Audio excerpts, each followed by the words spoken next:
Okay, so I'll talk about the management of medication overuse because it has been a huge part of my clinical work at the Danish Headache Center, even though my research focus has more been on cluster headache. But working with headache patients, medication overuse is, from my point of view, almost impossible to avoid. So this is a typical calendar for a medication overuse patient from the Danish Headache Center. They use a lot of medication and they have a lot of headache. And if I should give you one tip that you should remember, it is to have the calendar, because it's a very good tool also for the patient to see, okay, I use medication every day and I have headaches every day. And I'll come back to this calendar later in the show. And the diagnosis of medication overuse headache is defined by the criteria as all of our other headaches. And it's fairly simple. It is that you have 15 days or more with headaches, and you also have an overuse of medication that the simple NGX should be more than 15 days a month, and the triptan, ergotamines, combination opioids, anything else is more than 9 days per month. And then, of course, as you heard my colleague tell about earlier in the show, you should, of course, think about, is there a secondary cause before you go into the MOH diagnosis? So what drives this medication overuse? And it's important to remember that the patient takes the medication because he or she has a headache. They don't just take medication because it's fun. At least very few of them do. And the medication worsens the headache for the patients, and then the patient will take more medication. And then you're in this vicious cycle that creates the medication overuse headaches. So I just want to take a few seconds where you think about, do you have any experience with medication overuse patients? How frequent are they in your headache practice?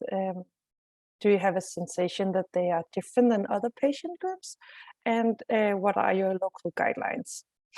Because if you reflect just for a few seconds about these questions, then my presentation today will make a lot more sense to you. So I think we're all good to go. So in the world, medication overuse headache is a huge problem. As you see here, this is an old study, but I believe the picture is still the same, that we have a prevalence of around 2 to 5% of the general population having a medication overuse. And this is studies from around the world. And if you put a little bit of statistics into this, we'll see that it's 63 million worldwide, and in Denmark we know it's around 2%. And the age group is more or less like migraine with a later onset because the medication overuse has to kick in. And then we also see that there is a higher frequency among women than men, which makes sense because there's more women suffering from headaches in general. So I took a look into the literature to see if there was anything about the MOH in Moldova, and I found one study. It was from 2008, but you can give me your questions later and say if it's relevant still. But they found that the most common overused medication was actually the one that combined analgesics with caffeine. And then there was also some steroid, NSAIDs, and ergotamines. which is different from Denmark, where we have a lot of triptans. But it's good to see that the opioids are still a minority of the medication overuse, because they are really hard to treat. So, and the patients in Moldova look like the patient from all over the world. So they have a higher pain comorbidities compared to the headache groups without any medication overuse. In Denmark, we often see that we also have a higher psychiatric comorbidity, but this was not found in your country in this publication.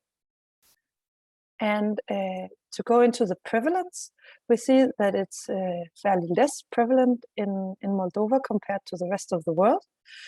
And I don't know what the cause is, but the speculation is in the article that it's could be due to a reluctancy in the population to take medication, also because there was some comorbidity with hepatitis, which of course makes people a little bit more worried about their liver for good reason. It could also be that it's underdiagnosed, but you will let me know later if this is the correct picture of the Republic of Moldova or not. Moving on, I want to talk to you about what medication overuse look like. So migraine, as you've seen yesterday, is like peaks that occurs 1 to 4 days, then it goes away again. Tension type headaches occurs in different kind of time aspects, but if you have a medication overuse, the common thing is that they will get more headache, and many of the headaches will be chronified.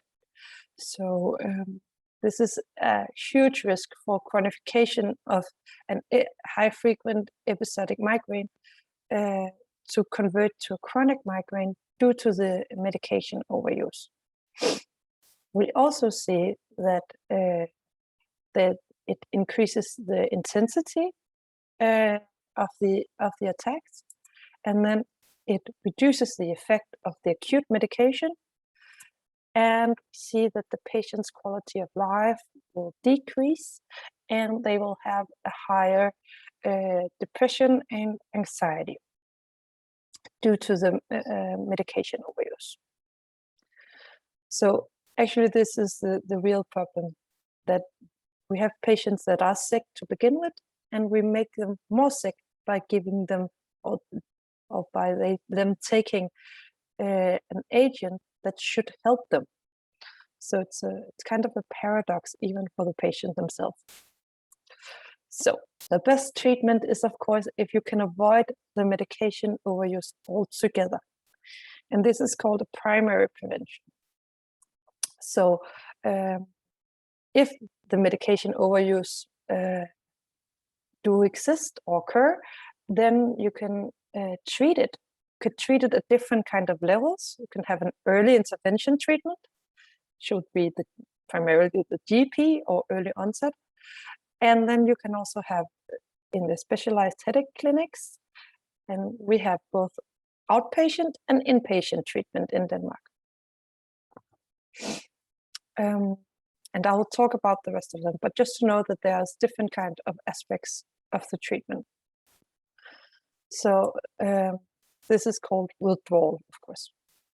And preventing the medication overuse itself, like a primary prevention, we did an awareness campaign in Denmark to see if we could help all of this medication overuse by treating it before it existed.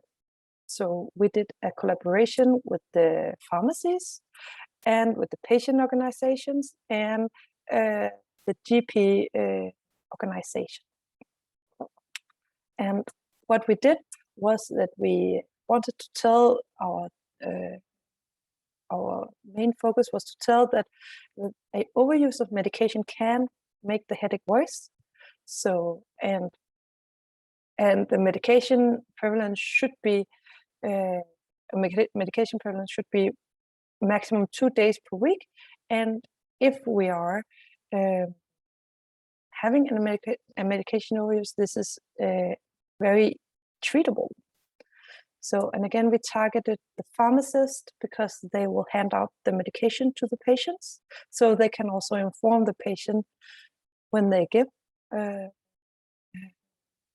medication at the pharmacy. And we also targeted the family doctors or GPs because they also make the prescriptions for many of these drugs. And then we, of course, try to target the patients who are actually affected. And here we put a focus on the women between 30 to 50 years old. We did, we think, fairly well. To begin with, we had a percentage of patients who knew about MOH medication overuse was around one third, and we changed that to by 7% point in just a matter of few weeks. So this was actually quite effective. And when I started in the Danish Headache Center, many of the patients, they said to me, "Oh, I didn't know this. I didn't know I shouldn't take all this medication. Why have nobody told me? Then I could have done something."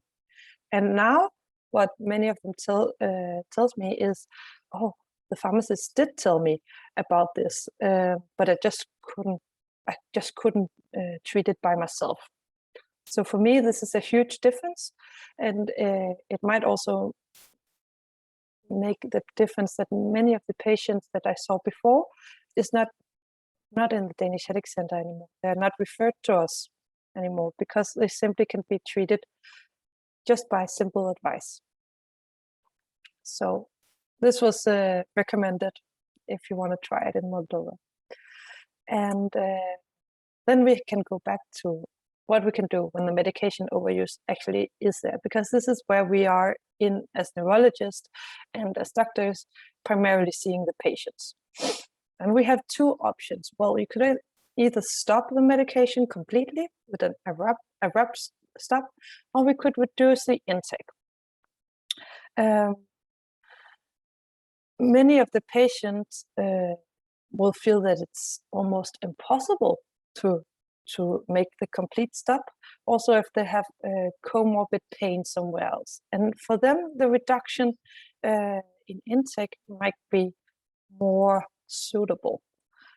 But if we look at the trials we did at the Danish Headache Center, we see that the blue marker is the one with the complete stop, and the red marker is the one with the reduced intake. And here we see that both groups actually have a very good decline of attacks.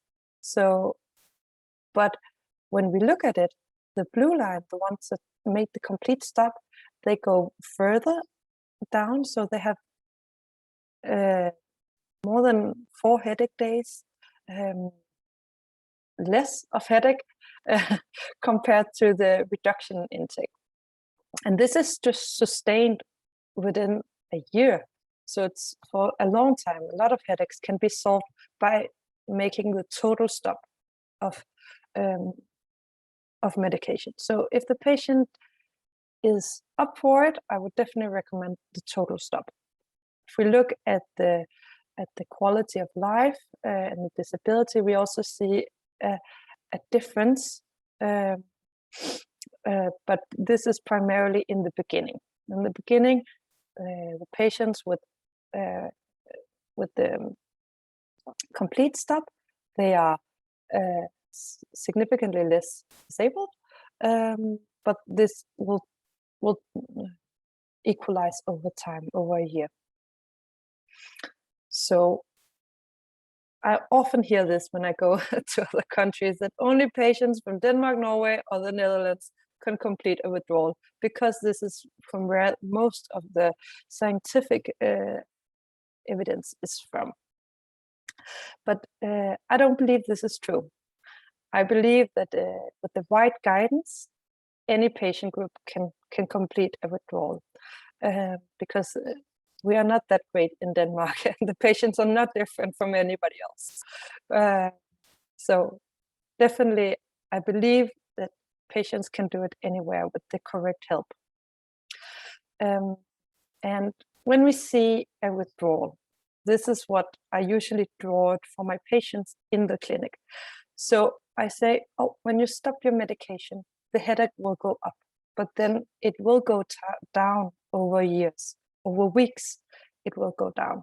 And of course, we'll have brush-ups, attacks, because you do have headaches. That is why you are in the clinic. So, and I also tell them that you have a time frame for 8 weeks. So you don't think about you're not having medication for the rest of your life, just think about 8 weeks. The other things I will inform my patient about is the additional symptoms that may occur when they stop the medication. So many of them will feel like they are ill, they are nauseated, they can have a beating heart, will just have palpitations. And this will also be a bit of anxiety. Some of them will also sleep worse. And I think many of the patients that have tried it without any guidance from the Danish Headache Center and have failed and then come to us for help, it's because they tried, they heard about this, or they tried, they don't want to take this medication, and they tried, but then it was too hard, and after 2 weeks they stopped. And if you look at the screen, you'll see that after 2 weeks, this is where it's supposed to get better. So keep them empowered and keep them thinking about 8 weeks and not 2 weeks, because you will not see any difference within 2 weeks. So my tip number 1 is patient education and adjustment of the expectations. Because if the patients think that you'll make them better on the short term, then you will be the poor doctor that made them worse because you took away the medication. But if they expect an improvement within 2 months, then you'll be the good doctor that helped them. And we should also treat the withdrawal symptoms, because patients are actually really bad in the first couple of weeks after we take away the medication. So we should help them get through this.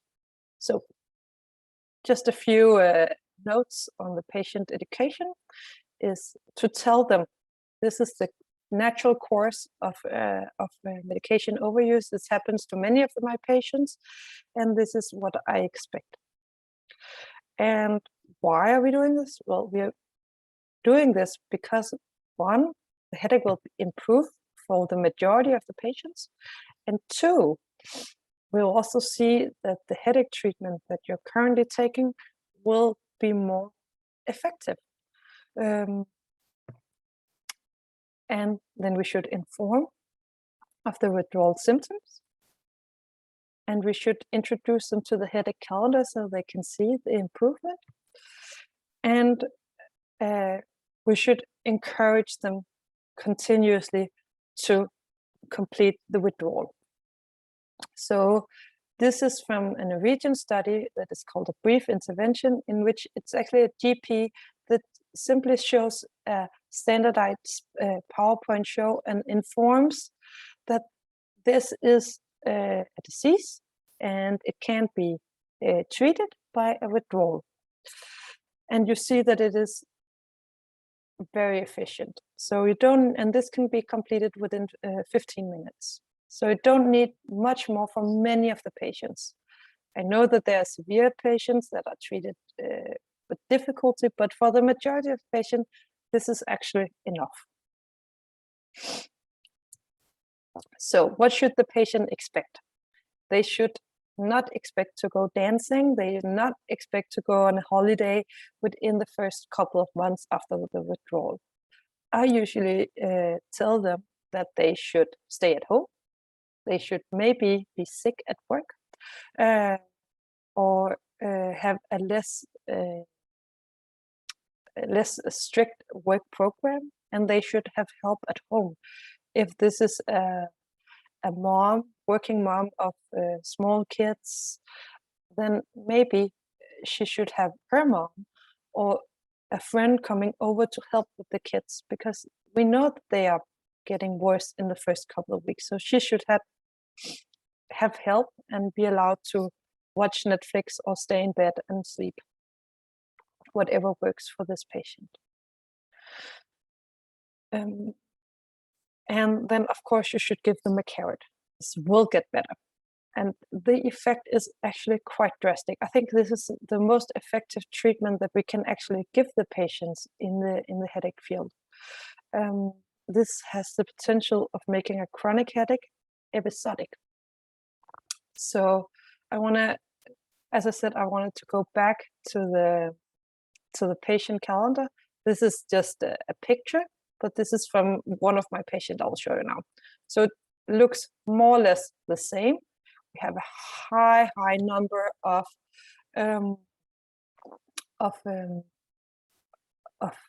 headache attacks, and we also have a high number of medication.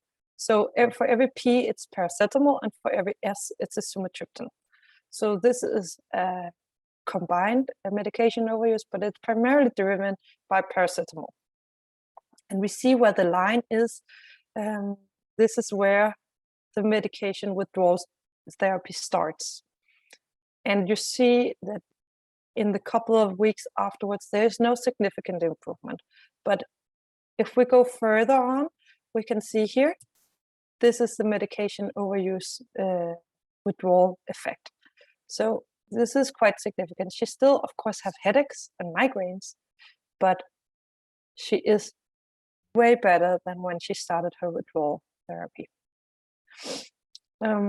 So from a chronic daily headache to 5, 6, 7 days a month with headache, it's a huge improvement.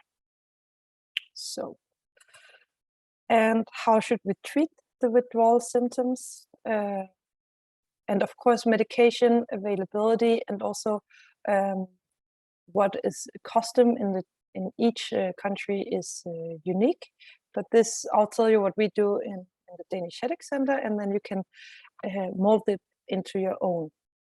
So we make them sleepy by using some old school antihistamine that will cross the blood-brain barrier.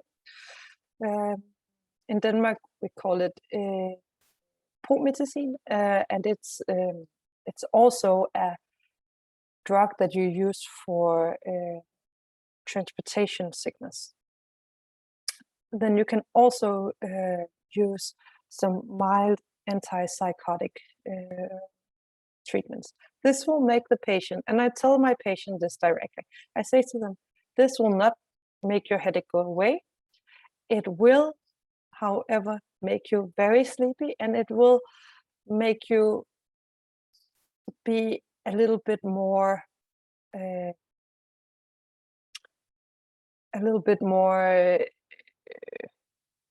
sleepy, and you don't care about the headache. You just go to sleep, and then it will be better. And you should also use some antiemetic to deal with the nausea. The nausea is actually a quite annoying thing, because it's only there. It's there with the migraine, but it's also caused by the medication withdrawal itself. Normally, I give it either as an oral tablet, but you could also use it as a rectal application, because if they vomit, they will not have any effect of the oral tablets. And if you have a severe medication overuse with opioids, you should treat methadone, and then slowly go down. Normally this if it's a long-lasting opioid medication overuse, this will be a withdrawal over 4 weeks. We will go probably down, but it's very individual and how they cope with the opioid decrease. Yes, and then we go back to the So one of the questions that have been in the headache field for many, many years, I think the first 10 years of my headache career, this was a topic for every Congress. We debated this on and off. So should the patient be started on preventive treatment at the same time as the withdrawal therapy is started? So in Denmark, we said no. In many other countries, they said yes, because the patient, when they come to the doctor, they expect to get some treatment and not just have taken treatment away. So this was a bit of a cultural thing. But in the Danish Headache Center, we completed a trial where we tried this. So we had all of our simple outpatient medication overuse. So they were divided into 3 groups by randomization. So we had the withdrawal and preventives. We had the preventives and acute treatment when you need, and then we had the withdrawal alone.